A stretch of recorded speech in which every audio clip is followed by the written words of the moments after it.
Bismillahirrahmanirrahim. Assalamualaikum warahmatullahi wabarakatuh. Salam sejahtera untuk anak-anakku yang mudah-mudahan sampai saat ini masih semangat untuk belajar. Nah, mudah-mudahan kalian dalam keadaan sehat walafiat sehingga kita bisa belajar dengan baik dan semangat. Ya, anak-anakku sekalian, minggu yang lalu Ibu sudah memberikan materi tentang seni tari ya. Nah, kali ini Ibu akan menjelaskan sedikit tentang seni tari itu sendiri. Nah, dimulai dari definisi atau pengertian. Apa itu seni tari? Pokoknya seni tari itu berhubungan dengan gerak. Kita harus ingat, berhubungan dengan gerak. Nah, ini. Seni tari adalah ekspresi jiwa yang diungkapkan melalui gerak yang indah dan bermakna. Jadi tidak sembarangan gerak yang dinamakan seni tari. Berjalan juga itu adalah gerak. Namun apa yang dinamakan gerak tari itu yaitu yang indah dan bermakna. Indah dalam artian dilihat ya secara visual, gerak itu bagus ya. Nah, itu gerak yang indah dan bermakna atau memiliki makna. Jadi di dalam setiap gerak itu ada maknanya, tidak hanya bergerak saja. Jadi intinya seni tari adalah ekspresi yang diungkapkan melalui gerak yang indah dan bermakna. Nah, ini kata kuncinya ya, gerak indah dan bermakna. Apa saja unsur-unsurnya? Nah, unsur-unsurnya ada 3. Yang pertama adalah gerak. Tentu ini menjadi unsur utama dari tari. Di dalam gerak tersebut terdapat 3 bagian lagi. Yang pertama adalah unsur ruang. Apa itu ruang? Tempat atau jangkauan yang digunakan penari untuk bergerak. Nah, jadi kalau kita ingat ruang ya, berarti kita ingat akan suatu, misalkan di rumah kita ada beberapa ruangan, ada kamar, ada ruang tamu, ada kamar mandi. Nah, itu sama di dalam tari juga ada ruang ya. Contohnya di dalam ruang ada ruang luas atau besar, luas, sedang, dan sempit atau kecil. Jadi ada 3 ya. Yang kedua adalah tenaga. Tenaga adalah besar kecilnya energi yang dikeluarkan oleh penari. Jadi kuat atau lemah ya. Apakah gerakan itu memerlukan tenaga yang besar atau yang kuat, sedang, atau lemah atau kecil? Bukan lemah ya, kecil. Jadi dalam tenaga ada kuat, sedang, dan lemah atau kecil. Yang ketiga adalah unsur waktu. Nah, dalam unsur waktu kita harus ingat ini ada panjang pendeknya gerakan ataupun bisa cepat lambatnya suatu gerakan yang dilakukan. Misalnya ada gerak berlari misalkan. Berarti masuk ke dalam waktu cepat. Berjalan berarti waktu sedang. Kemudian berjalan sangat pelan, nah itu masuk ke dalam waktu yang lambat. Jadi ada 3, ada waktu yang cepat, sedang, dan lambat. Nah, unsur tari yang kedua adalah iringan atau musik di dalam tari. Ada 2 ya, ada musik internal dan eksternal. Ingat saja kalau in berarti di dalam, kalau ex di luar. Musik internal adalah musik yang berasal dari dalam tubuh manusia. Apa saja yang berasal di dalam tubuh manusia? Misalnya sulan, tepuk tangan, nyanyian. Nah, itu masuk ke dalam musik internal. Contohnya apa yang masuk ke dalam musik internal? Coba kalian pikirkan. Ya, kalian kalau tahu tarian saman dari Aceh, nah itu masuk ke dalam musik internal di mana penarinya menyanyikan atau menghasilkan suara dari dalam tubuhnya. Jadi tidak menggunakan musik yang lain. Yang kedua adalah musik eksternal. Nah, ini kebalikannya, berasal dari luar tubuh. Berarti dari alat musik atau benda ya di sekitar kita. Misalnya ini banyak sekali ya, jaipongan, tari pendet, tari merak. Nah, itu masuk ke dalam musik eksternal. Ya, untuk yang ketiga adalah ekspresi atau penghayatan. Nah, kenapa di dalam tari dibutuhkan ekspresi? Nah, agar pesan yang akan disampaikan itu sampai kepada penonton. Nah, di dalam tari itu, ekspresi penari tergantung dari dua hal. Yang pertama, karakter yang diperankan. Yang kedua, tergantung dari situasi atau kondisi kisah ya atau cerita. Jadi misalnya kita akan memerankan tokoh Arjuna.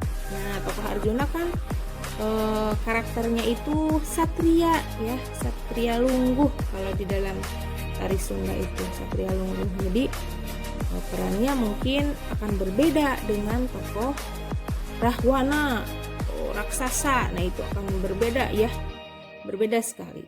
Atau tergantung dari situasi atau sebuah alur cerita. Misalkan dalam babak pertama itu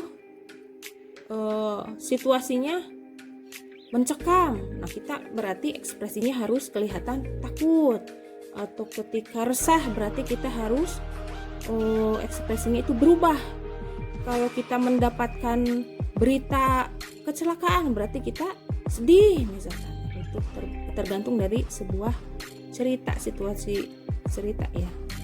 Kemudian ada fungsi seni tari. Nah, sama saja ya pada umumnya seperti fungsi seni rupa ataupun seni musik. Ada 3, sarana ritual, sarana hiburan, dan sarana pertunjukan. Nah, fungsi seni tari sebagai sarana ritual itu adalah keagamaan atau sesuatu hal yang dipercaya. Nah, contohnya jadi kalau tarian itu harus ada dalam sebuah upacara. Jadi mun aya meureun moal sah dalam upacaranya. Contohnya di Bali ya ada tari rejang ataupun tari baris. Tari baris saja yang paling gampang. Tari baris adalah tarian yang dilakukan oleh sekelompok penari laki-laki ya berbaris, ada 2 baris ke belakang panjang sekali. Nah, itu ada filosofisnya bahwa di dalam tari baris itu menandakan bahwa prajurit di kerajaan akan menyambut datangnya dewa. Nah, itu ya, itu kepercayaan. Jadi kepercayaan di Bali itu ritual. Jadi kalau tidak ada tari barisnya berarti tidak sah ritualnya. Yang kedua adalah sarana hiburan. Nah, sarana hiburan adalah untuk kepuasan diri sendiri. Misalnya di suatu hajatan ada pertunjukan jaipongan. Nah, biasanya sok aya nu hoyong nyawer, teh masuk ke dalam sarana hiburan karena kita tidak merasakan apa yang dirasakan si penyawer itu. Senang, apakah pura-pura senang atau bagaimana? Nah, itu hiburan dirasakan oleh penari itu sendiri. Yang ketiga adalah sebagai sarana pertunjukan. Nah, biasanya pertunjukan itu dinyakeunnya panggungnya harus seperti ini ataupun segala sesuatunya melakukan latihan yang lama kemudian menghasilkan uang misalkan seperti itu, atau harus dipertunjukkan di acara-acara khusus ataupun di televisi atau di mana. Nah, itu masuk ke dalam sarana pertunjukan.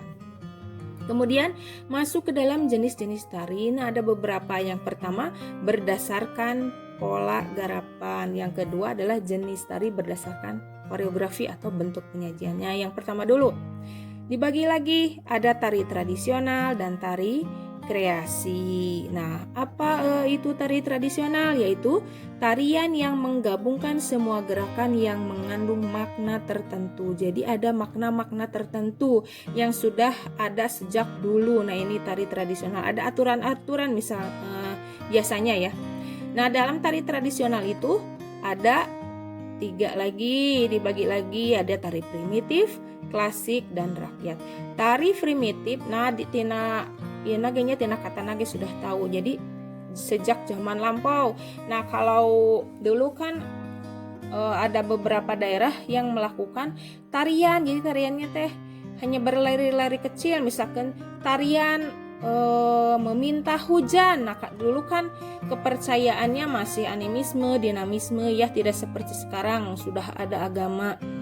Tari primitif. Jadi mun merenang kemarau melakukan tarian-tarian untuk mengundang hujan. Nah, itu dilakukan misalkan primitif ya, masuk ke dalam tari primitif. Nama juga primitif ya. Yang kedua, tari klasik. Nah, tari klasik adalah tarian yang hidup dan berkembang di kerajaan atau keraton di mana saja di Indonesia, contohnya di Yogyakarta atau di Surakarta ya, Solo. Nah itu contohnya. Jadi ada aturan-aturannya, tidak boleh penarinya jumlahnya tidak boleh melebihi 7 atau tidak boleh melebihi 3. Nah itu tarian klasik, jadi ada aturan-aturan tersendiri. Nah sedangkan tari rakyat adalah tarian yang hidup dan berkembang di lingkungan masyarakat biasa. Nah di pedesaan contohnya ada jaipongan ya di kita. Nah ini kan tari rakyat itu bebas, bisa ditonton di mana saja. Nah kalau tari klasik kan dulu zaman dahulunya tidak boleh sembarangan ditampilkan. Nah kalau rakyat bisa di mana saja dan kapan saja. Ya, misalnya jaipongan. Nah ini. Kemudian ada tari tradisional dan tari kreasi. Nah ini tari kreasi itu adalah tari yang diciptakan secara kreatif dengan berpijak pada pengembangan dari tari tradisional. Jadi lebih bebas daripada tari tradisional. Tradisional mah zaman dahulu mungkin ya ada aturan-aturannya. Nah kemudian dikembangkan lagi menjadi tari kreasi. Nah sebagai pengetahuan, siapa tokoh tari kreasi di Jawa Barat? Coba ada yang tahu? Ya, kalau belum tahu, namanya ada Raden Caca Sumantri. Nah, di mana beliau adalah tokoh tari yang menciptakan tarian-tarian kreasi. Contohnya seperti tari merak, tari dewi, banyak lagi ya. Misalnya tari-tarian di Jawa Barat itu. Nah, beliau yang menciptakan. Yang kedua adalah jenis tari berdasarkan bentuk penyajian atau koreografi. Ada 4. Tunggal, berpasangan, kelompok, dan massal. Tari tunggal sudah jelas, berarti tunggal satu ya, tarian yang dibawakan oleh satu orang penari. Yang kedua, contohnya dari tari tunggal, tari topeng, jaipongan. Nah itu masuk ke dalam tari tunggal, jadi satu orang penari. Yang kedua adalah tari berpasangan, jadi berpasang-pasangan. Misalkan perempuan dengan laki-laki ataupun perempuan dengan perempuan atau laki-laki dengan laki-laki, tergantung dengan ceritanya. Nah itu tari berpasangan ya. Tari kelompok adalah tarian yang dilakukan lebih dari 2 orang, berarti 3, 4, 5. Nah ini masuk ke dalam tari kelompok. Apa bedanya dengan tari massal? Nah tari massal ini tarian yang memerlukan banyak sekali orang. Misalkan kalau kalian pernah melihat dalam pembukaan Asian Games ya beberapa tahun yang lalu di Indonesia, nah itu ada menampilkan tarian saman yang banyak. Nah itu merupakan bagian dari tari massal, jadi tarian yang disajikan oleh banyak orang ya. Nah itu. Nah mungkin itu ya, kurang dan lebihnya ibu mohon maaf. Sekian, mudah-mudahan kalian paham, mudah-mudahan kalian bisa mengerti ya. Sekian dan terima kasih. Wassalamualaikum warahmatullahi wabarakatuh.